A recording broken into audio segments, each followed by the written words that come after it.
বিশ্বের সবচেয়ে সাধারণ মানুষ রোবট হয়ে ওঠে। শুরু হয় এক অসম্ভব যাত্রা।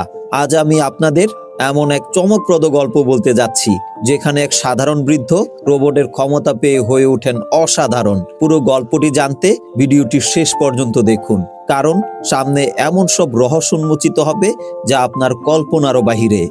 গল্প শুরু হয় ৫৮ বছর বয়সী ইনুকে ঘিরে, যিনি নিজের পরিবারকে নিয়ে সদ্য একটি নতুন বাড়িতে উঠেছেন। এই বাড়িটি ছোট, সাদামাটা এবং অস্বস্তিকর। পরিবারের কেউই নতুন জায়গাটি পছন্দ করে না।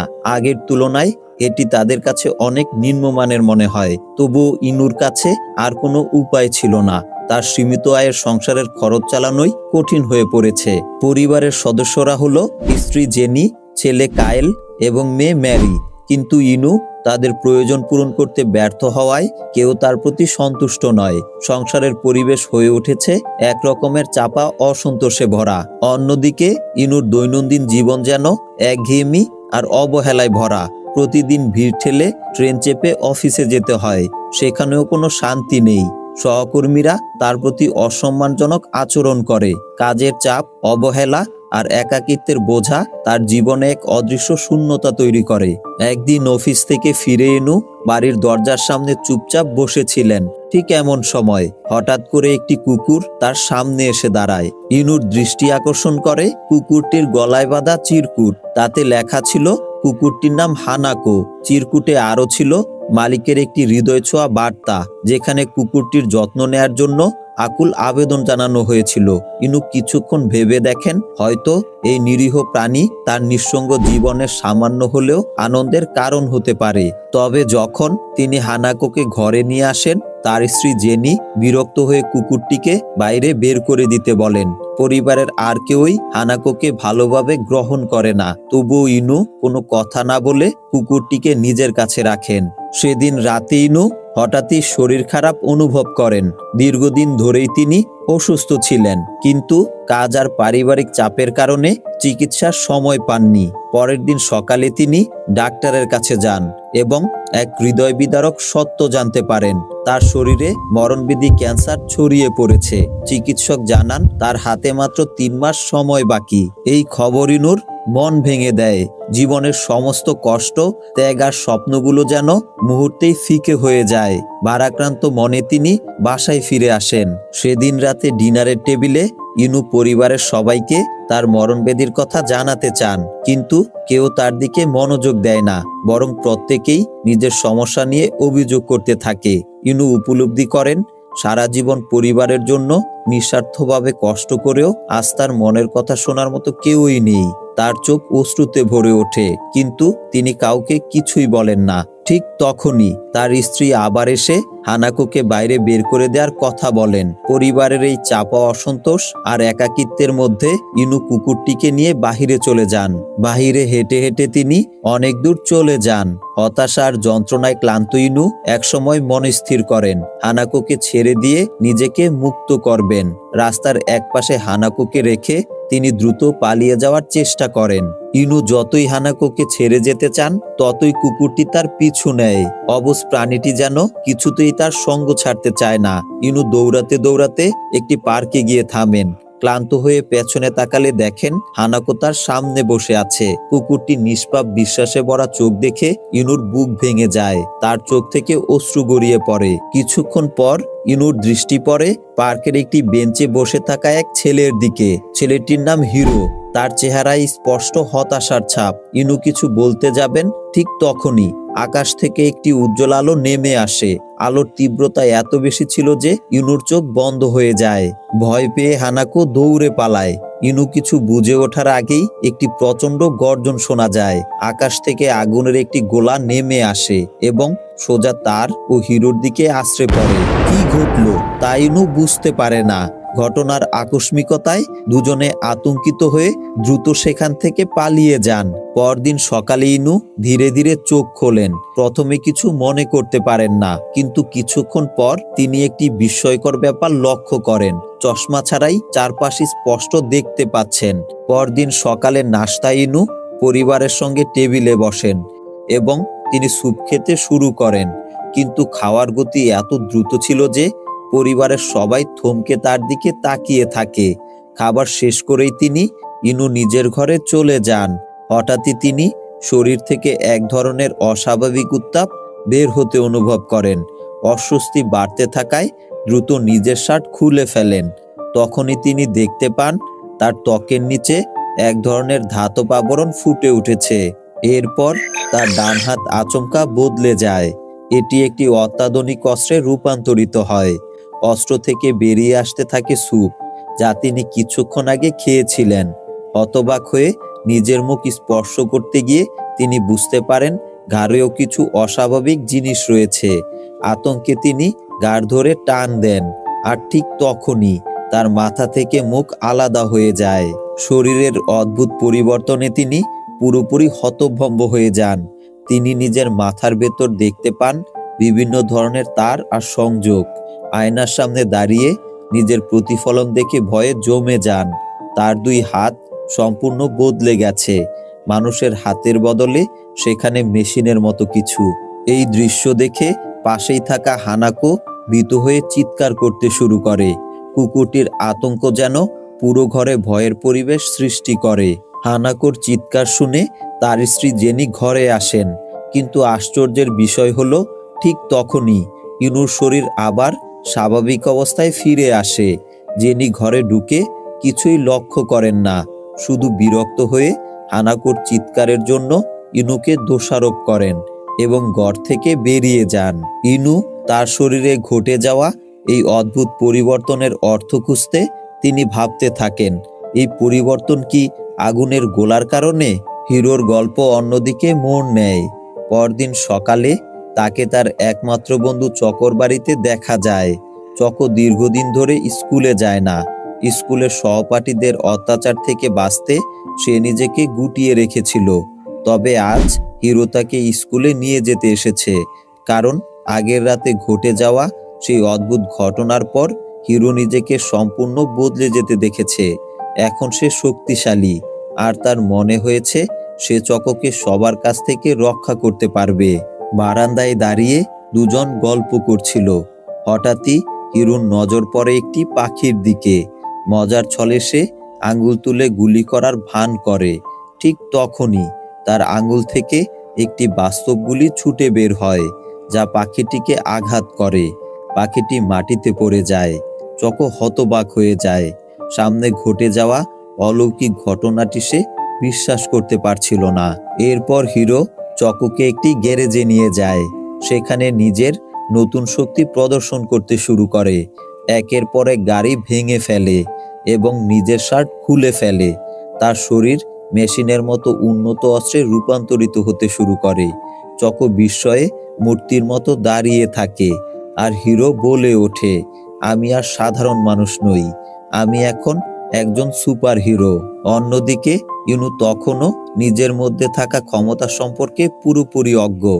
একদিন অফিসে করা একটি ভুলের কারণে তার চাকরি চলে যায়। ইনু গভীর চিন্তায় পড়ে যান। সংসারের খরচ, বাড়ির ঋণ সবকিছু যেন এক বিশাল বোঝা হয়ে তার উপর চেপে বসে। মন খারাপ করে বাড়ি ফেরার পথে তিনি একটি আহত কবুতরকে মাটিতে পড়ে থাকতে দেখেন। তার মন কাঁদে এবং তিনি কবুতরটিকে তুলে নেন। আলতো করে তার শরীরের উপর হাত বুলাতে থাকেন। ঠিক তখনই বিস্ময়কর কিছু ঘটে। ইনু যেন স্পষ্ট দেখতে পান কবুতরের শরীরের ভেতরে কোথায় আঘাত লেগেছে। তিনি নিজের অজান্তেই সেই আঘাত সরিয়ে দেন। কিছুক্ষণের মধ্যেই কবুতরটি সুস্থ হয়ে যায় এবং উড়ে চলে যায়। এই ঘটনাটি ইনুকে গভীরভাবে নাড়া দেয়। তার মনে হতে থাকে আগুনের সেই গোলার প্রভাবে হয়তো তার শরীরে কিছু অদ্ভুত ক্ষমতা তৈরি হয়েছে। ইনু হাসপাতালের কান্নার শব্দ অনুসরণ করে এগিয়ে যান। সেখানে পৌঁছে তিনি দেখেন একজন মা ভেঙে পড়েছেন। তার 10 বছরের ছেলেটি গভীর কোমায় রয়েছে। ইনু ধীরে ধীরে শিশুটির পাশে গিয়ে দাঁড়ান। তার মন কেমন যেন আশ্রে পড়তে থাকে। কোনো পরিকল্পনা ছাড়াই তিনি শিশুটির কপালে আলতো করে হাত রাখেন। কয়েক মিনিট পর যেন এক অলৌকিক ঘটনা ঘটে। শিশুটির চোখ খুলে ফেলে এবং ধীরে ধীরে উঠে বসে। শিশুটির নিঃশ্বাস স্বাভাবিক হতে শুরু করে, আর তার শারীরিক অবস্থার কোনো সংকটের চিহ্ন থাকে না। বাচ্চাটির মা যখন ঘরে ঢুকেন প্রথমে তিনি হতবাক হয়ে যান। মৃত্যুর দ্বারপ্রান্তে থাকা তার সন্তান কিভাবে এমন অলৌকিকভাবে সুস্থ হয়ে উঠল। ডাক্তার আর মায়ের বিস্ময় আর আনন্দের মাঝেই ইনু কোনো কথা না বলে সেখান থেকে বেরিয়ে যান। তার মনে হচ্ছিল এই ঘটনা তাকে অন্য এক পথে নিয়ে যাচ্ছে। হাসপাতাল থেকে বেরিয়ে ইনু নিজের ভেতরে এক নতুন শক্তির সঞ্চার অনুভব করেন।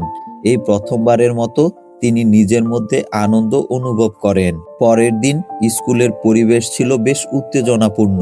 চকো, যে এতদিন টেকার নামের এক বদমাইশ ছাত্রের হাতে নিপীড়িত হতো, সেদিনও তার শিকার হয়।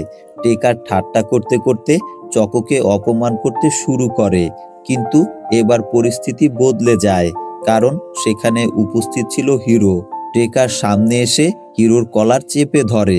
মনে হচ্ছিল হিরো হয়তো ভয় পাবে, কিন্তু তা হয়নি। বরং হিরো তার হাত শক্তভাবে চেপে ধরে। টেকার ভয়ে কাঁপতে শুরু করে, এমনকি মনে হচ্ছিল তার হাত ভেঙে যাবে।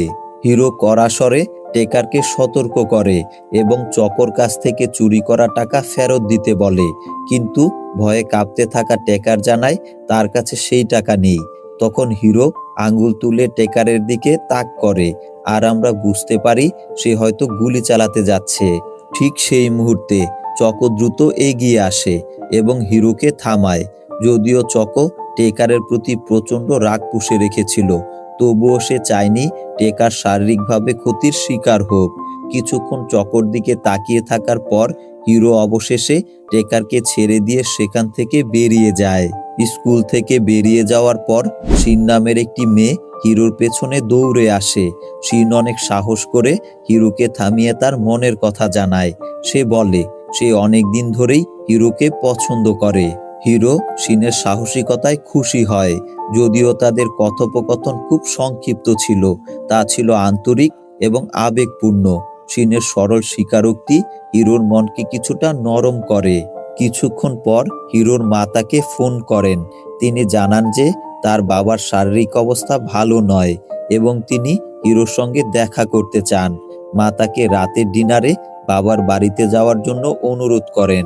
হিরো এই খবর শুনে কিছুটা অস্বস্তি অনুভব করে, কারণ তার বাবার সঙ্গে সম্পর্ক কখনোই মসৃণ ছিল না।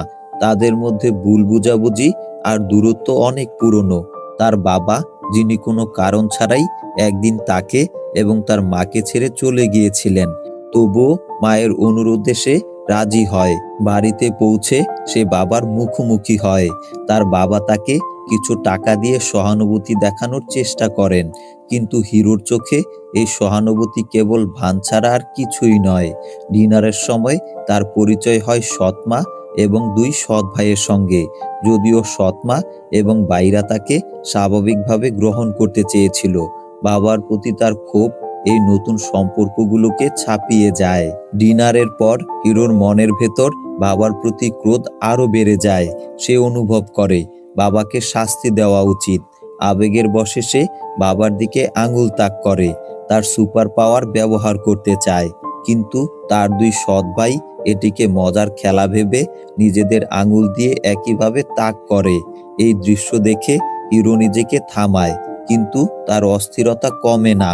বাড়ি থেকে বেরিয়ে রাস্তায় হাঁটতে হাঁটতে সে একটি বাড়ি থেকে হাসি খুশি পরিবারের কণ্ঠস্বর শুনতে পায়। সেই শব্দ তার মনকে গভীরভাবে আঘাত করে। কেন তার জীবন এমন নয়? কেন তার পরিবারে কোনোদিন সুখ ছিল না? এই ভাবনা তাকে ক্রমশ হিংসায় ভরিয়ে তোলে। ক্রোধে অন্ধ হয়ে সে বাড়ির ভেতরে ঢুকে পড়ে। সেখানে সে দেখে একটি সুখী পরিবার একত্রে সময় কাটাচ্ছে। তাদের হাসি আনন্দ হিরোর ক্ষতবিক্ষত মনকে আরো পুড়িয়ে দেয়। তখন সে তার আঙুল তুলে গুলি চালায়। পরিবারের পুরুষ সদস্যটি প্রথমে মারা যায়। এরপর সে একে একে পুরো পরিবারকে হত্যা করে। এই নির্মম হত্যাকাণ্ডের মাধ্যমে হিরো নিজের ভেতরের মানসিকতাকে পুরোপুরি হারিয়ে ফেলে। অন্যদিকে ইনু হঠাৎ একটি মেয়ে শিশুর মৃদু কণ্ঠস্বর শুনে তিনি দ্রুত সাহায্যের জন্য ছুটে যান। রুমে ঢুকে দেখতে পান একটি মেয়ে শিশুর মাথায় গুলি লেগেছে, আর সে মৃত্যুর কিনারায়। ইনু প্রাণপণ চেষ্টা করেন মেয়েটিকে বাঁচাতে, কিন্তু সমস্ত চেষ্টাই বিফল হয়। হতাশায় তিনি উপলব্ধি করেন তার ক্ষমতা জীবিতদের সাহায্য করতে পারলেও মৃতদের ফিরিয়ে আনার মতো শক্তি নেই। অসহায় মনে পাশের রুমে প্রবেশ করেন ইনু। সেখানে ভয়ঙ্কর দৃশ্য অপেক্ষা করছিল তার জন্য। মেয়েটির বাবা মা দুজনেই মৃত অবস্থায় পড়ে আছেন। এই মর্মান্তিক দৃশ্য দেখে ইনু স্তম্ভিত হয়ে যান। হিরো কোনো প্রমাণ রেখে যেতে চায় না। সে ইনুর দিকে বন্দুক তাক করে এবং কোনো দ্বিধা ছাড়াই গুলি চালায়। ইনু মাটিতে পড়ে যান আর হিরো দ্রুত ঘটনাস্থল থেকে সরে যায়। কিছুক্ষণ পর ইনু ধীরে ধীরে নিজের ক্ষত সামলে উঠে দাঁড়ান। তিনি হিরোর পিছু নেয়ার সিদ্ধান্ত নেন, তবে হিরো ইতিমধ্যে অনেক দূরে পালিয়ে গেছে। পরদিন এই নির্মম হত্যাকাণ্ডের খবর টিভির প্রতিটি চ্যানেলে ছড়িয়ে পড়ে। শহরের মানুষ আতঙ্কিত হয়ে ওঠে। অন্যদিকে হিরো তার বন্ধু চকোর সঙ্গে দেখা করে। চকো হিরোর অস্বাভাবিক আচরণে সন্দেহ প্রকাশ করে সরাসরি প্রশ্ন করে, এই পরিবারের মৃত্যু কি তোমার কারণে ঘটেছে? কিছুক্ষণ নীরব থাকার পর হিরো তার অপরাধ স্বীকার করে। শান্ত কণ্ঠে বলে, আমি আর মানুষ নই। হিরোর এই উত্তর শুনে চকো নির্বাক হয়ে যায়। সেদিন রাতে হিরো বাড়ি ফিরে আসে। তার মা তাকে ডেকে বলেন, সামনের মাস থেকে তোমাকে তোমার বাবার সঙ্গে গিয়ে থাকতে হবে। হিরো অবাক হয়ে এই সিদ্ধান্তের কারণ জানতে চাইলে তার মা চোখের জল আটকে রাখতে না পেরে বলেন, আমি ক্যান্সারে আক্রান্ত, আমার হাতে আর বেশি সময় নেই। মায়ের কথা শুনে হিরো যেন ভেতর থেকে ভেঙে পড়ে।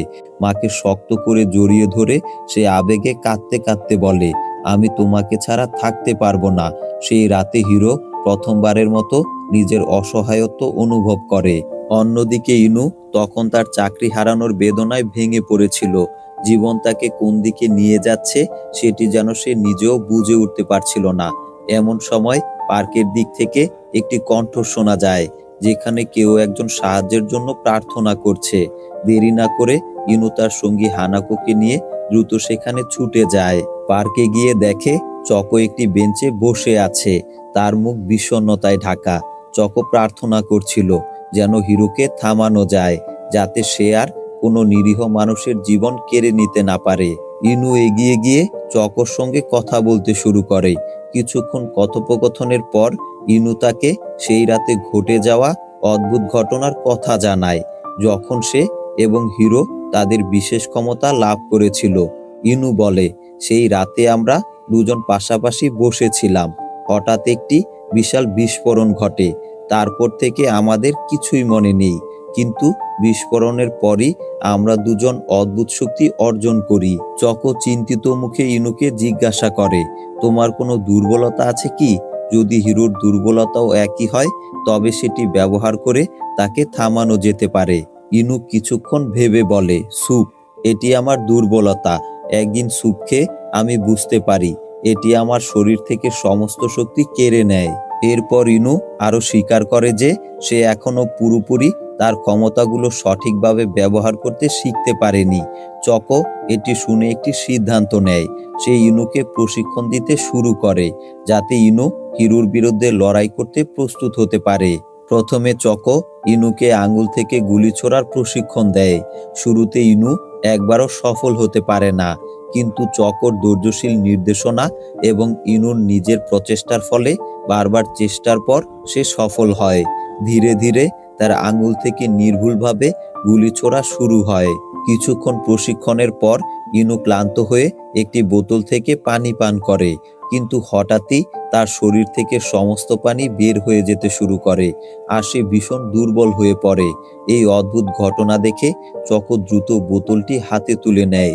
বোতলের লেবেল পড়ে সে বুঝতে চেষ্টা করে এতে এমন কি থাকতে পারে যা ইনুর শরীরে এমন প্রভাব ফেললো। চকো বুঝতে পারে এটি এক ধরনের খেলোয়াড়দের পানীয়, যাতে প্রচুর ইলেকট্রোলাইট থাকে। তার মনে পড়ে সুপেও হয়তো ইলেকট্রোলাইট ছিল। হয়তো ইনুর শরীরে সোডিয়াম বা লবণ হজম করতে পারছে না। চকো সিদ্ধান্ত নেয় এটি ইনুর দুর্বলতার একটি গুরুত্বপূর্ণ সূত্র হতে পারে। কয়েকদিন পর হিরো তার মাকে নিয়ে ডাক্তারের কাছে যায়। ডাক্তার পরীক্ষা করে অবাক হয়ে জানান তার মায়ের শরীরে থাকা সব ক্যান্সার কোষ অদৃশ্য হয়ে গেছে। তিনি এখন সম্পূর্ণ সুস্থ।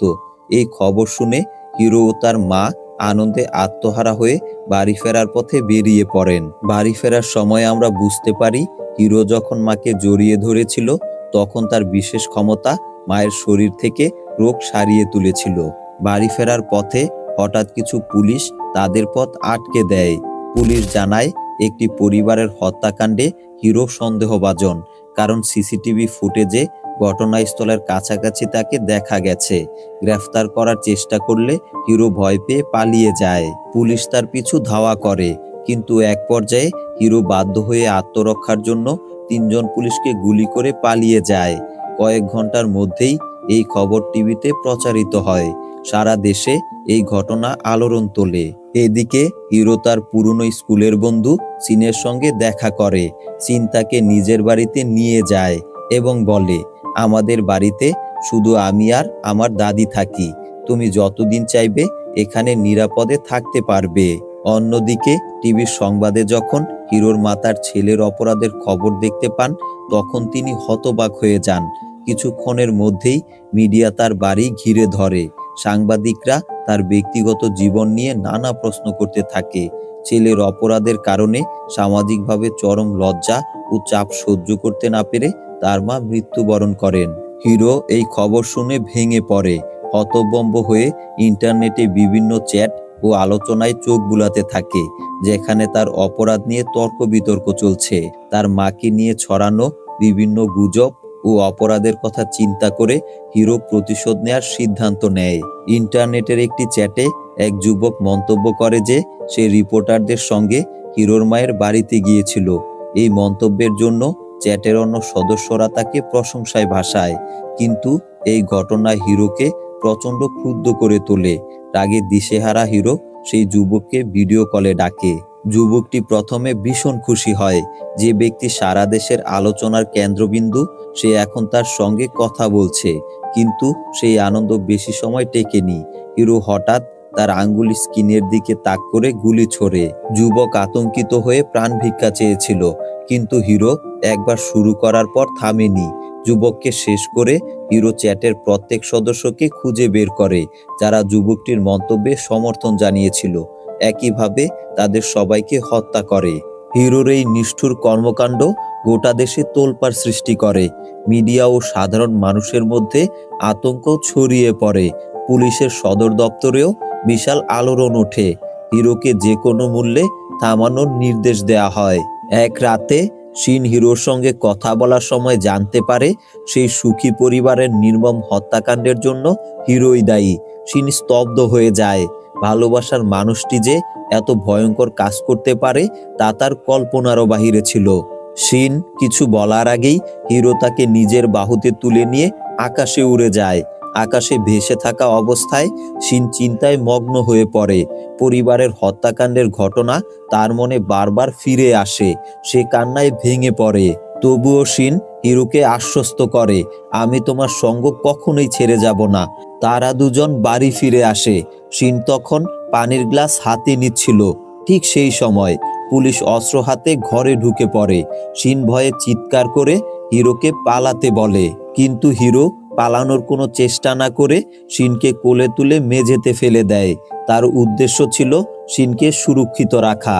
হিরো শিনকে বাঁচানোর জন্য নিজের জীবন তুচ্ছ করে দেয়। বুলেটের সামনে ডাল হয়ে দাঁড়িয়ে সে শিনকে আড়াল করে, কিন্তু এ ঘটনার পর তার রাগ উন্মুক্ত হয়ে ওঠে। তার রোবোটিক হাত ব্যবহার করে হিরো একে একে সমস্ত পুলিশ সদস্যকে নির্মমভাবে হত্যা করে। পুলিশদের শেষ করে যখন সে শিনের দিকে ফিরে তাকায়, তখন দেখেছিল শিনের দাদি মারা গেছেন, আর শিন নিস্তেজ হয়ে মেঝেতে পড়ে আছে। হিরো শিনকে বাঁচানোর জন্য অনেক চেষ্টা করে, কিন্তু শিন ইতিমধ্যেই কয়েকটি গুলি খেয়ে মৃত্যুর কোলে ঢলে পড়েছে। শেষমেশ কোনো উপায় না দেখে হিরো ঘটনাস্থল থেকে পালিয়ে যায়। শিনের মৃত্যু হিরোর মনে ভয়ঙ্কর প্রতিশোধের আগুন জ্বালিয়ে দেয়। সেই স্থির করে এই যুদ্ধের শেষ এখনো হয়নি। পরদিন ইনু তার স্ত্রী ও সন্তানদের কঠোরভাবে সাবধান করে দেয়, যেন তারা কোনো অবস্থাতেই মোবাইল বা কম্পিউটার স্ক্রিন ব্যবহার না করে, কারণ হিরো এখন সাধারণ মানুষের প্রাণ কেড়ে নিতে স্ক্রিনের মাধ্যমে তার ক্ষমতা ব্যবহার করছিল। তবে ইনুর সতর্কবার্তা পরিবারের সদস্যরা গুরুত্ব দিয়ে নেয়নি। তারা ভাবে হিরোর প্রভাব হয়তো তাদের জীবনে এতটা মারাত্মক হবে না। কয়েক ঘন্টা পর হিরো শহরের সবচেয়ে বড় স্ক্রিন হ্যাক করে। সবার সামনে সে নিজের জীবনের ঘটে যাওয়া ঘটনা প্রকাশ করে। তার দুঃখ, তার ক্ষোভ, তার প্রতিশোধ সবকিছু একে একে জানায়। স্ক্রিনে হিরো ঘোষণা দেয়, যেহেতু পুলিশ আমার বিরুদ্ধে যুদ্ধ করেছে, এই যুদ্ধের শেষ আমি করব। আমার প্রতিশোধ তখনই থামবে যখন এই শহরের একটি মানুষও জীবিত থাকবে না। এরপর হিরো স্ক্রিনে তার আঙুল তাক করে, এলোমেলোভাবে গুলি চালাতে শুরু করে। স্ক্রিন থেকে গুলি বের হয়ে চারপাশে ছুটতে থাকে। মানুষজন আতঙ্কে চিৎকার করতে থাকে এবং জীবন বাঁচানোর জন্য দৌড়াতে শুরু করে। ঠিক সেই মুহূর্তে ইনু চকোর সঙ্গে ট্রেনিং করছিল। হঠাৎ সে দূর থেকে হাজার হাজার মানুষের চিৎকার শুনতে পায়। সে বুঝতে পারে শহরে বিশৃঙ্খলা ছড়িয়ে পড়েছে। চকো ইনুকে জিজ্ঞাসা করে, এখন কি করবে? ইনু দৃঢ় কণ্ঠে বলে, এই শহরকে বাঁচানোর দায়িত্ব এখন আমার। ইনু দ্রুত ঘটনাস্থলে পৌঁছায়। মানুষের আতঙ্ক কমাতে সে টিভি স্ক্রিন থেকে হিরোর ভিডিও সরিয়ে সেখানে একজন টিভি অ্যাঙ্কারের শো চালিয়ে দেয়। কিন্তু হঠাৎ সেই অ্যাঙ্কারের মাথায় গুলি লাগে আর সে সেখানেই প্রাণ হারায়। অন্যদিকে ম্যারি তার বন্ধুদের সঙ্গে একটি বিল্ডিংয়ে ছিল। তারা হিরোর আক্রমণের খবর শুনতে পায়। মেরির কিছু বন্ধু খবর জানার জন্য মোবাইল বের করলে হিরো স্ক্রিনের মাধ্যমে তাদের আক্রমণ শুরু করে। এদিকে ইনু দ্রুত টিভি হ্যাক করে এবং চকোর সাহায্যে একটি সতর্কতামূলক ভিডিও প্রচার করে। ভিডিওতে ইনু জানায়, কেউ যেন মোবাইল, টিভি বা কম্পিউটার স্ক্রিন ব্যবহার না করে। এই বার্তা দেখে হিরো আরো ক্ষিপ্ত হয়ে ওঠে। সে শহরের বড় স্ক্রিনে মিসাইল নিক্ষেপ করে। শুধু স্ক্রিনে নয়, শহরের বিভিন্ন স্থানে ভয়াবহ মিসাইল হামলা চালিয়ে হিরো ব্যাপক ধ্বংসযজ্ঞ সৃষ্টি করে। ধ্বংসযজ্ঞে ম্যারি ও তার বন্ধুদের অবস্থান করা বিল্ডিংও ক্ষতিগ্রস্ত হয়। চারপাশে ধ্বংসস্তূপ আর আতঙ্কে ভরা মানুষজন। ঠিক তখনই ইনু হিরোর সামনে এসে তাকে থামানোর চেষ্টা করে। ইনু হিরোকে জানায়, যে রাতে তুমি এই শক্তি পেয়েছিলে, আমি সেদিন একই শক্তি পেয়েছিলাম। আমরা একই রকম, কিন্তু আমি ওই ক্ষমতার অপব্যবহার করিনি। কিন্তু হিরো তার কথায় কোনো কর্ণপাত করে না। বাধ্য হয়ে ইনু তাকে গুলি করে। এখান থেকেই শুরু হয় জীবন মরণের ভয়ঙ্কর যুদ্ধ। লড়াইয়ের সময় ইনু তার মেয়ে ম্যারির চিৎকার শুনতে পায়। সে দ্রুত ম্যারিকে বাঁচাতে ছুটে যায়, কিন্তু হিরো ইনুকে ধরে একটি বিল্ডিং এর উপর ছুঁড়ে ফেলে দেয়। ইনু কষ্ট করে উঠে একটি টিভি দলের হেলিকপ্টারে আশ্রয় নেয়।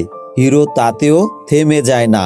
সে হেলিকপ্টারে পৌঁছে পাইলটকে হত্যা করে এবং রিপোর্টার ও ক্যামেরাম্যানকে নিচে ফেলে দেওয়ার চেষ্টা করে। হেলিকপ্টার নিয়ন্ত্রণ হারিয়ে দ্রুত নিচে নামতে থাকে।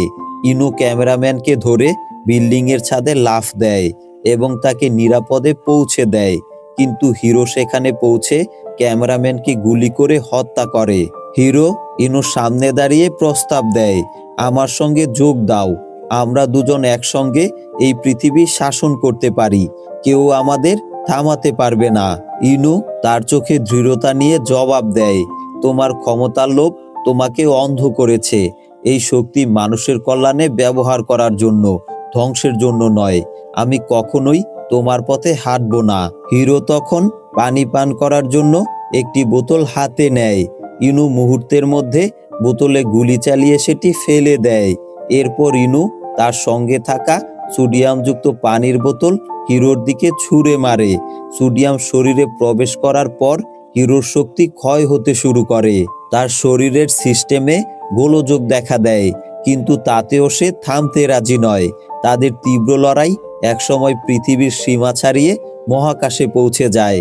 সেখানে হিরো তার সর্বশক্তি দিয়ে ইনুকে শেষ করে দিতে চায়। তবে এ সময় তার শরীরে থাকা যন্ত্রপাতি বিকল হতে শুরু করে। ইঞ্জিনের অবস্থা এতটাই খারাপ হয়ে যায় যে তা ফেটে যেতে থাকে। এই সুযোগে ইনু তার মিসাইল দিয়ে একটি বড় বিস্ফোরণ ঘটায়, যা হিরোকে মহাকাশ থেকে পৃথিবীর দিকে ফেলে দেয়। হিরোকে আঘাত করে পৃথিবীতে ফিরিয়ে আনার এই কৌশল ইনুর পক্ষে প্রথম সাফল্যের ইঙ্গিত দেয়। ইনু দ্রুত পৃথিবীতে ফিরে আসে। ফিরে দেখে মেরি নিস্তেজ হয়ে মাটিতে পড়ে আছে। চারিদিকে ধ্বংসস্তূপ আর আতঙ্কের পরিবেশ। ইনু দ্রুত ম্যারির কাছে গিয়ে তার বুকে সিপিআর দিতে শুরু করে, কয়েক মুহূর্ত পর ম্যারি প্রথমবার নিঃশ্বাস নেয়। ইনু তার বিশেষ শক্তি ব্যবহার করে ম্যারির শরীরে অভ্যন্তরীণ ক্ষতি সারিয়ে তোলার চেষ্টা করে। কিছুক্ষণের মধ্যেই ম্যারি পুরোপুরি সুস্থ হয়ে উঠে বসে। মেয়েকে ফিরে পেয়ে ইনু যখন আনন্দে তাকে জড়িয়ে ধরতে যায়, ঠিক তখনই হিরো আশ্চর্যজনকভাবে ফিরে আসে এবং ইনুকে আঘাত করে বসে। এরপর সে চারপাশের লোকজনের উপর পাগলের মতো আক্রমণ চালায় এবং নির্মমভাবে তাদের হত্যা করতে থাকে। হঠাৎ হিরো বন্দুক তুলে মেরির দিকে তাক করে গুলি চালায়। ইনু প্রাণপণে ঝাঁপিয়ে পড়ে মেরিকে রক্ষা করতে চেষ্টা করে, কিন্তু দুর্ভাগ্যবশত গুলি ম্যারির শরীরে লাগে। সে মাটিতে লুটিয়ে পড়ে আর ইনু চিৎকার করে ওঠে। মেয়েকে বাঁচাতে ছুটে যেতে চাইলে হিরো ইনুকে নির্মমভাবে মারধর করতে থাকে। বারবার মেরির দিকে আঘাত করার চেষ্টা করলে ইনু তাদের মাঝখানে দাঁড়িয়ে প্রতিরোধ করে। তবে হিরোর আঘাতে ইনুর শরীর ভেঙে পড়তে শুরু করে। এ সময় ম্যারি বুঝতে পারে তার বাবা সাধারণ মানুষ নন, বরং তিনি এক আধা রোবট। হিরো লোহার টেবিল তুলে ইনুকে আঘাত করে এবং ম্যারিকে জানালার দিকে টেনে নিয়ে যায়। জানালার কাছে দাঁড়িয়ে সে ম্যারিকে নিচে ফেলে দেওয়ার হুমকি দেয়। ইনু কান্নায় ভেঙে পড়ে এবং মিনতি করতে থাকে মেয়েকে বাঁচানোর জন্য, কিন্তু হিরো দয়া না করে মেরিকে জানালা দিয়ে নিচে ফেলে দেয়। মেয়েকে হারানোর যন্ত্রণায় ইনুর ভেতরের সমস্ত ক্রোধ আর শক্তি জেগে ওঠে। অসীম শক্তির এক আঘাতে সে হিরোকে চূর্ণ বিচূর্ণ করে দেয়। চারপাশ মুহূর্তেই নিস্তব্ধ হয়ে ওঠে। এরপর ইনু প্রচণ্ড গতিতে উড়ে গিয়ে ম্যারিকে শেষ মুহূর্তে ধরে ফেলে। মাটিতে অবতরণের সময় ম্যারি জীবিত থাকলেও গুরুতর আহত হয়। ঘটনার এক সপ্তাহ পর পুলিশ আনুষ্ঠানিকভাবে ঘোষণা করে যে হিরো মারা গেছে, যদিও তার পুরো দেহ খুঁজে পাওয়া যায়নি, কেবল কিছু যন্ত্রাংশ উদ্ধার করা হয়েছে। এদিকে ইনুর বাড়িতে ম্যারি ছাড়া কেউই জানতো না যে ইনুর এই অদ্ভুত ক্ষমতা রয়েছে। ইনুও চেয়েছিল এটি গোপন রাখতে, কিন্তু এরই মধ্যে এক রহস্যময় ঘটনা ঘটেছে। দেখা যায় হিরো আসলে মারা যায়নি, সে জাপান ছেড়ে যাওয়ার পরিকল্পনা করে। যাওয়ার আগে সে শেষবারের মতো চকোর সঙ্গে দেখা করতে আসে। চকো হিরোকে জীবিত দেখে আনন্দে মেতে ওঠে। সে হিরোকে একসঙ্গে শেষবারের মতো ভিডিও গেম খেলার প্রস্তাব দেয়। হিরো মৃদু হেসে সম্মতি জানায়। তবে গেম শুরু হওয়ার আগেই চকো যখন পেছনে ফিরে তাকায়, তখন দেখে হিরো ইতিমধ্যেই চলে গেছে। চকো মন খারাপ করে একা বসে থাকে। এই নীরব দৃশ্যের মধ্যেই মুভিটি শেষ হয়। দর্শকদের জন্য রেখে যায় এক গভীর রহস্য এবং অনিশ্চয়তা।